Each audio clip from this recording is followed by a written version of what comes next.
Thank you for watching, and in this video we are going to cover about the Markup View tool. So markup is a great way to communicate between collaborators within the SolidWorks file, but it is really handy if you have pen or any touchable device. So let's go and check where you can turn it on first.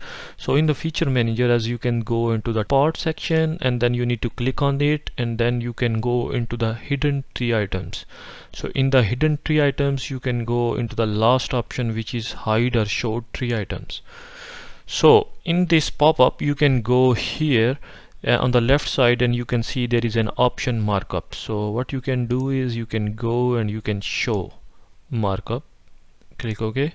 Sorry for distraction, but if you think my videos are helpful for you, or if you are a serious SolidWorks learner, I am gonna highly recommend you can go into the description of this video where you can find my course link, in which I have over 10 hours of videos in which I explain each and every command in a detailed way. Thank you. So after that you would see like this is gonna be add into the feature manager, and after that what you can do is you can right click on it and insert markup.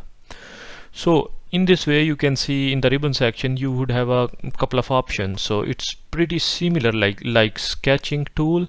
So what you can do is you can change the color, you can add different markup notes into the SolidWorks file by using different colors and different size and thickness of the pen, and you can erase, you can select, or you can add any notes by using this command. If you have any pen or touchable device, so what you can do is you can just play with it and you can create some nice notes within the SolidWorks file.